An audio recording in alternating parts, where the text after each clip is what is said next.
Efecto del pensamiento sobre las circunstancias.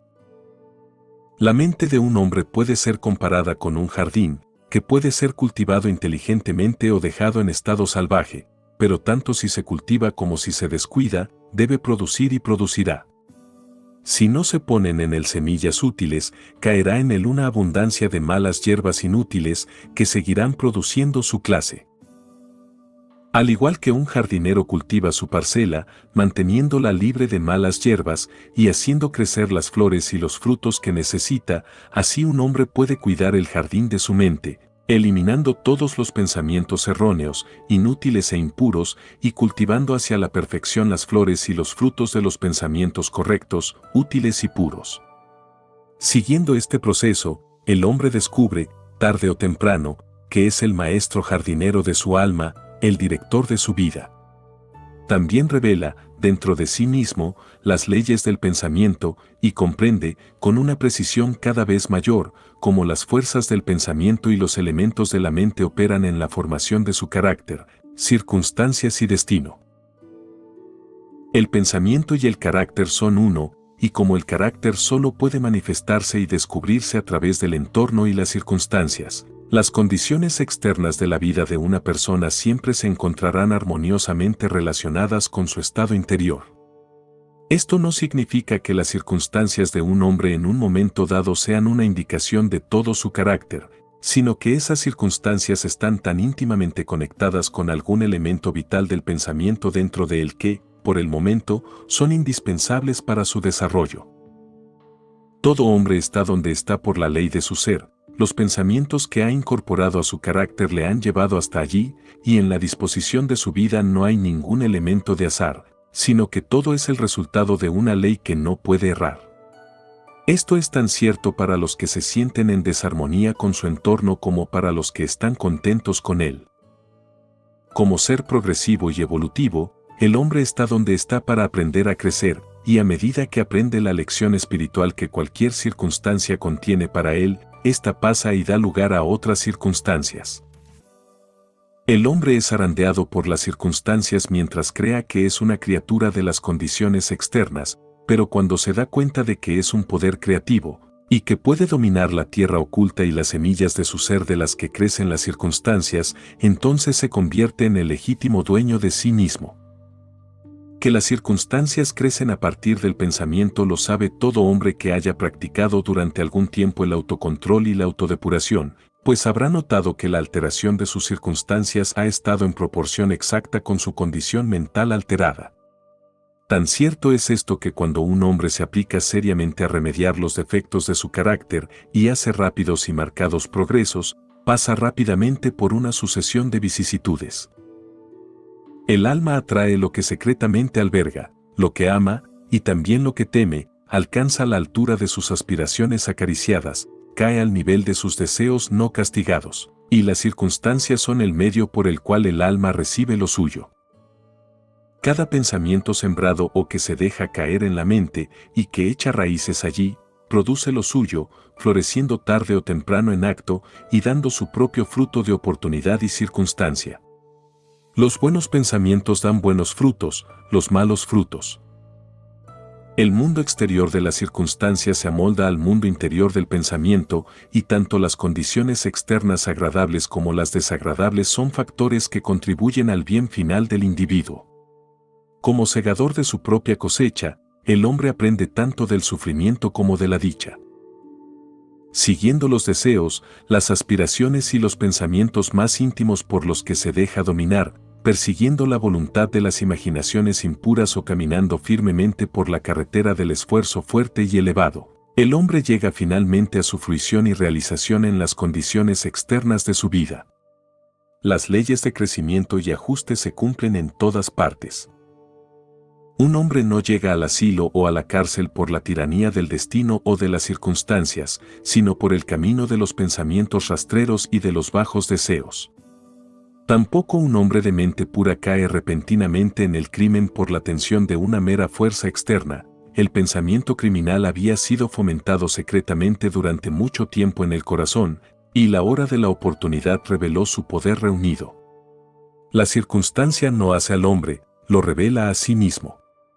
No pueden existir condiciones tales como el descenso al vicio y sus sufrimientos concomitantes sin inclinaciones viciosas, o el ascenso a la virtud y su pura felicidad sin el cultivo continuo de aspiraciones virtuosas. Y el hombre, por lo tanto, como señor y maestro del pensamiento, es el hacedor de sí mismo, el formador y autor del ambiente.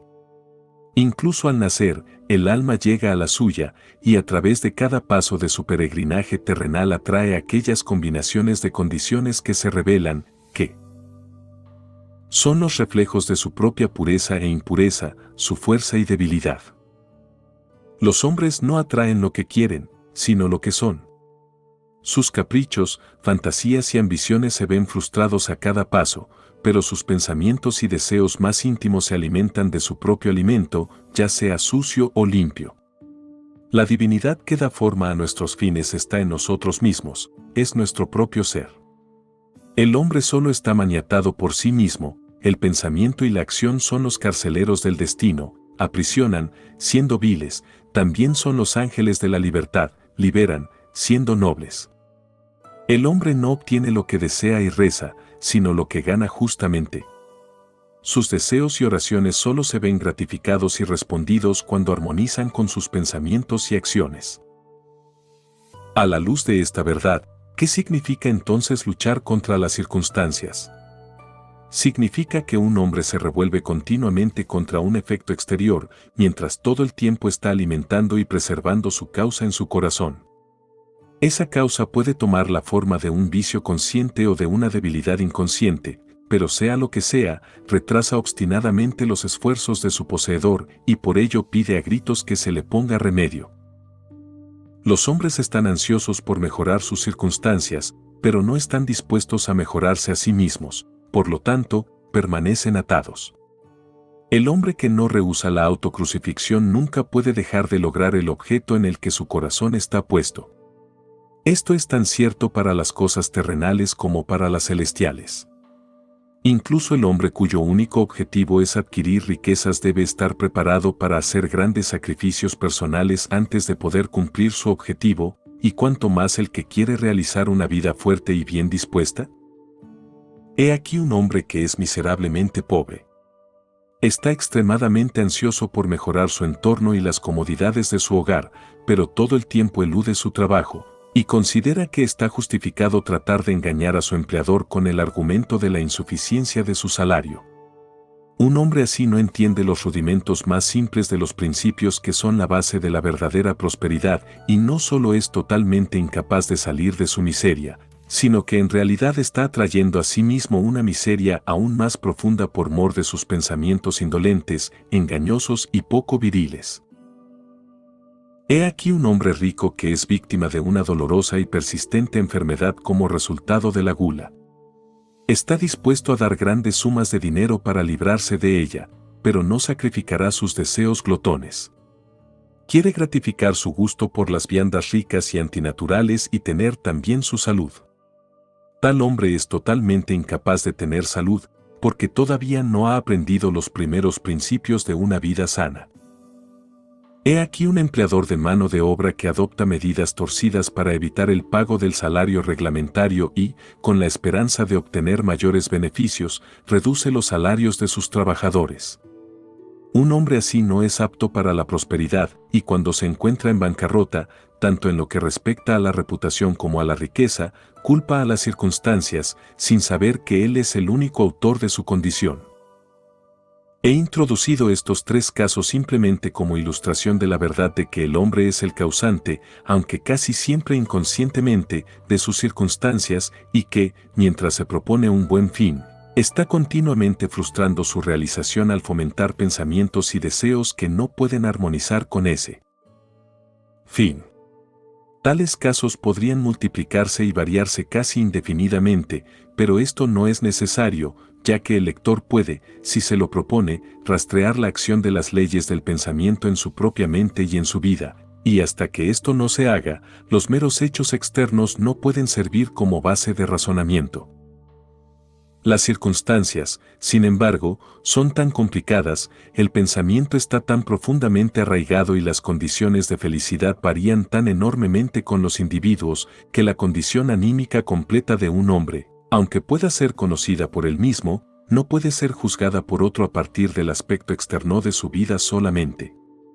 Un hombre puede ser honesto en ciertas direcciones y sin embargo sufrir privaciones. Un hombre puede ser deshonesto en ciertas direcciones y sin embargo adquirir riqueza. Pero la conclusión que generalmente se forma de que un hombre fracasa debido a su honestidad particular y que el otro prospera debido a su deshonestidad particular es el resultado de un juicio superficial, que asume que el hombre deshonesto es casi totalmente corrupto y el hombre honesto casi totalmente virtuoso.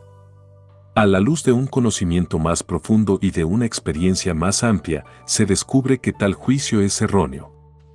El hombre deshonesto puede tener algunas virtudes admirables que él otro no posee, y el hombre honesto vicios odiosos que están ausentes en el otro. El hombre honesto cosecha los buenos resultados de sus pensamientos y actos honestos, también trae sobre sí los sufrimientos que sus vicios producen. El hombre deshonesto también cosecha sus propios sufrimientos y felicidad. Es agradable a la vanidad humana creer que se sufre a causa de la propia virtud, pero hasta que el hombre no haya extirpado de su mente todo pensamiento enfermizo, amargo e impuro, y haya lavado de su alma toda mancha pecaminosa, no podrá estar en condiciones de saber y declarar que sus sufrimientos son el resultado de su bien y no de sus malas cualidades, y en el camino hacia esa perfección suprema, aunque mucho antes de haberla alcanzado, habrá encontrado, obrando en su mente y en su vida, la gran ley que es absolutamente justa y que no puede, por tanto, dar bien por mal, ni mal por bien. Poseyendo tal conocimiento, sabrá entonces, mirando hacia atrás a su ignorancia y ceguera pasadas, que su vida está, y siempre estuvo, justamente ordenada, y que todas sus experiencias pasadas, buenas y malas, fueron el resultado equitativo de su ser en evolución, aún no evolucionado.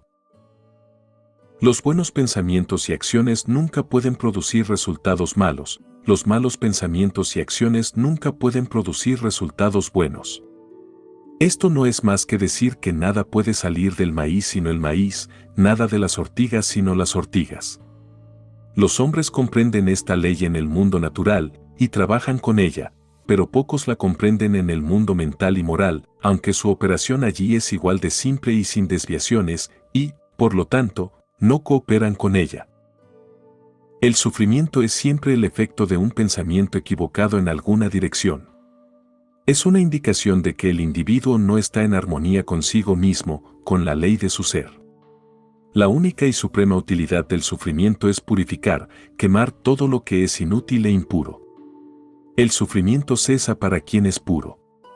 No tendría objeto quemar el oro después de haber eliminado la escoria, y un ser perfectamente puro e iluminado no podría sufrir.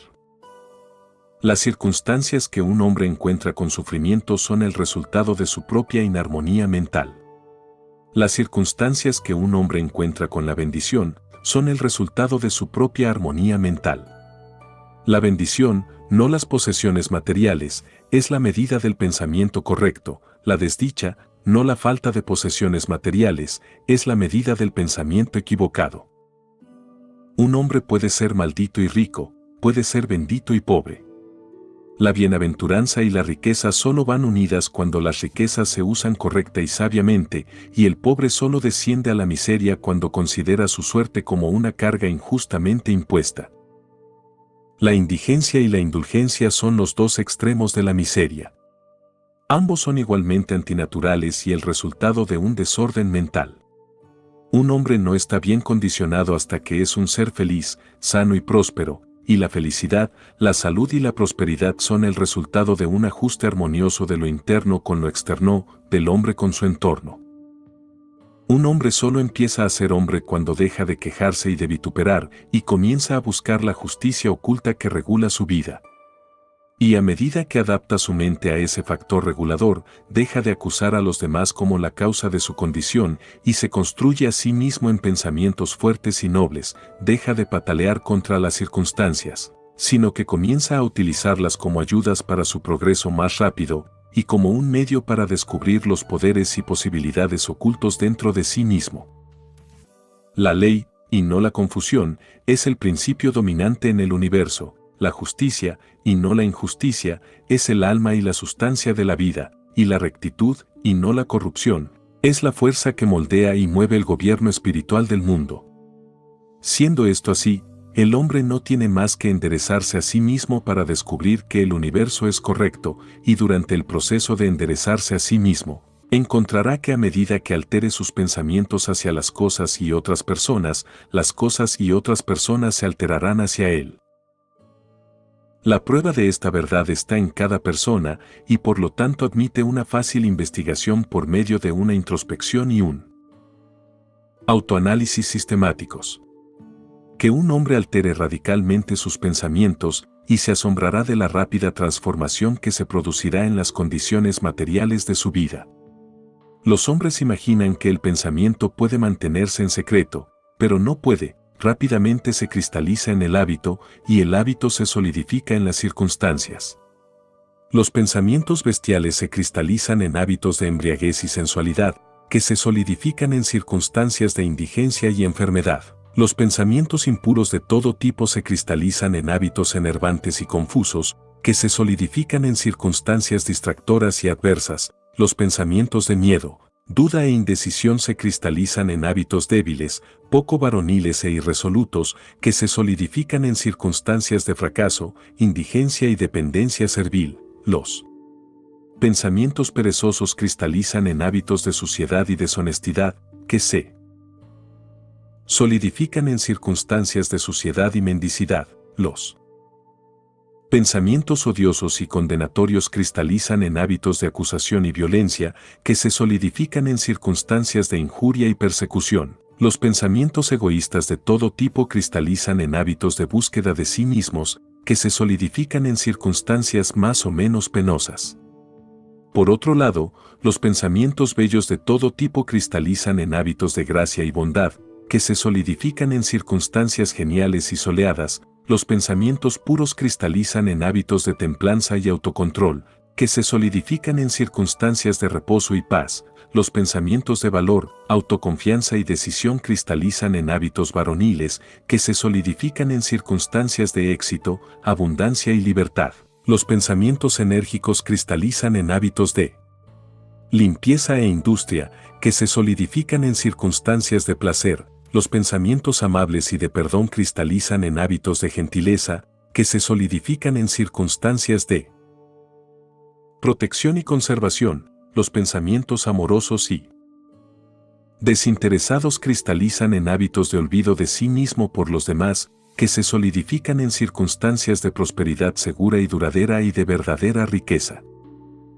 Una determinada línea de pensamiento en la que se persiste, sea buena o mala, no puede dejar de producir sus resultados sobre el carácter y las circunstancias. Un hombre no puede elegir directamente sus circunstancias, pero puede elegir sus pensamientos y así indirectamente, pero con seguridad, dar forma a sus circunstancias. La naturaleza ayuda a cada hombre a la gratificación de los pensamientos que más fomenta y se presentan oportunidades que harán aflorar más rápidamente tanto los pensamientos buenos como los malos. Que un hombre deje de tener pensamientos pecaminosos y todo el mundo se ablandará hacia él y estará dispuesto a ayudarle, que deje de lado sus pensamientos débiles y enfermizos y, he aquí, surgirán oportunidades por doquier para ayudar a sus fuertes resoluciones, que fomente los buenos pensamientos, y ningún duro destino le atará a la desdicha y la vergüenza. El mundo es tu caleidoscopio, y las diversas combinaciones de colores que en cada momento sucesivo te presenta son las imágenes exquisitamente ajustadas de tus pensamientos en constante movimiento. Serás lo que quieras ser. Deja que el fracaso encuentre su falso contenido en esa pobre palabra, ambiente. Pero el espíritu lo desprecia, y es libre. Domina el tiempo, conquista el espacio. Derrota a ese jactancioso embaucador, el azar.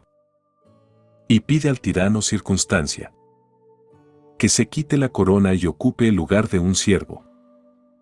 La voluntad humana, esa fuerza invisible, la descendencia de un alma inmortal, puede labrar un camino hacia cualquier meta, aunque se interpongan muros de granito. No te impacientes por la demora, pero espera como alguien que entiende. Cuando el espíritu se levanta y ordena, los dioses están listos para obedecer.